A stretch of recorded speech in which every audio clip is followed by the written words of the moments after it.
Hello and welcome to ABP Live. I'm Chahat and today we have with us Fariha Ansari from Stride Ventures. So Fariha, you have spoken in depth about the Indian markets, how it is different from the South Asian markets and also from the Saudi. But of course, you excel in the Saudi markets, you're there. So, if we talk about the Indian markets and the Indian startup ecosystem right now, I agree that we are way ahead from several countries, but also we are way behind from markets like Singapore. So probably one thing that you see or you want to say that Indian startup ecosystem is still in a challenge phase, what that challenge could be. Wow, the challenge and opportunity that I see is, India is the largest democracy, and comparing it to a smaller state like Singapore, which is a lot more developed, would probably be a little unfair because I look at Singapore more as a city than anything else, like a city in India. What I see as the opportunity has been, things like SIDBI, things like SIDBI Fund of Funds, a lot of the startup, things that the government has done to really proliferate funding from a center level and a state level down to the startup ecosystem. Also, what's interesting for India is legal recourse, making sure that a lot of the international funds from Silicon Valley, right, are in this region. We have Axel here, we have Lightspeed, we have Sequoia. They've all been in this region for 10 years and more. Blackstone just celebrated 20 years of being in India, which is a testament to what we're seeing in this region, right? Companies that are starting as startups and then going into private equity and then listing. Amazing is our public market. What is amazing is our public markets, right? If you see it, a lot of our startups have started from angel rounds and then have had huge listings. This is something that is not prevalent in some of these other markets like GCC, which is coming up right now. In the GCC, we've seen massive deals with Tabby, Tamara, Trucker. We've seen huge amount of inflow of capital, like JP Morgan and Goldman Sachs into these companies. The fact that there has been a huge opportunity for venture debt. There has been a bit of a slowdown globally for venture capital and private equity in the last few years.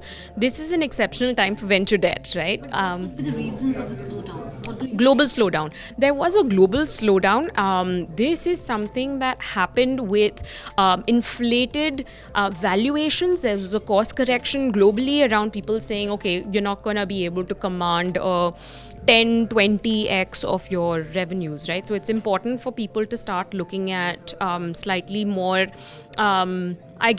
rationalized valuations. But it is the best time for venture debt and growth debt as well, right?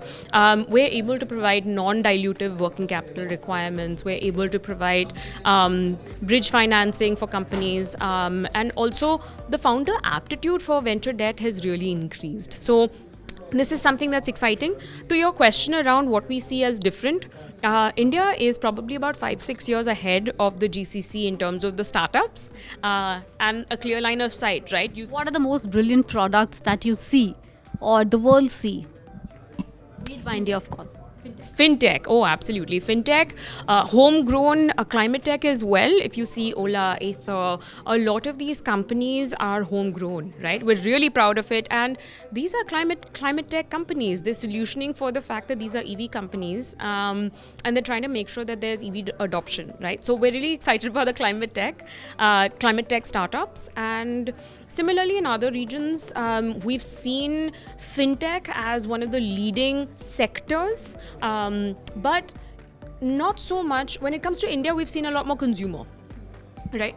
Right. When we talk about the report, Stride Ventures report, it also says that the top 3 sectors currently, not just for India, but global, are first fintech, then consumer, and then clean tech.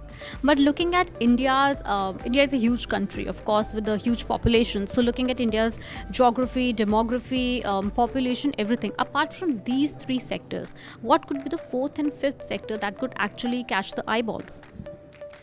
Wow. It's different. So fintech is common.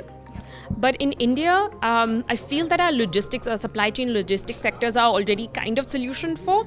In GCC, that's our upcoming sector.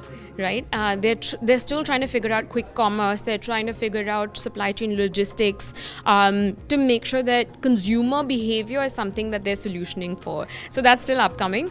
In India, what we're seeing is health tech is also a sector that is, sort of exactly. And our healthcare system is incredible, right? We have the best hospitals, doctors, all of that are solution for.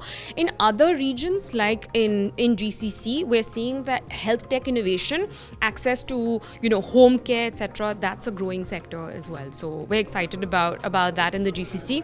Singapore is a very mature market. Southeast Asia and Singapore is a very mature market. What you're seeing then, this is what a lot of our respondents also said, is a lot of the startups are raising for non-dilutive working capital.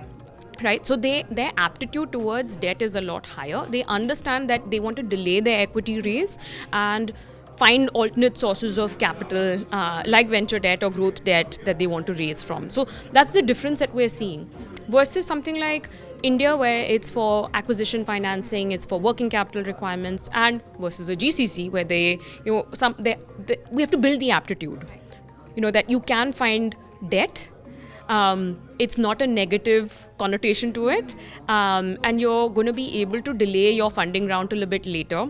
GCC being lesser mature, it's definitely upcoming. We see the incredible opportunity over there. India, we see an incredible opportunity. We've been homegrown, and Southeast Asia is already quite mature. Singapore leads this. They're very mature market. Their aptitude towards venture debt and growth debt is much higher than the other regions as well. And so a lot of the startups are raising funds just because they want non-dilutive and they want to delay their equity till much later. So, yeah.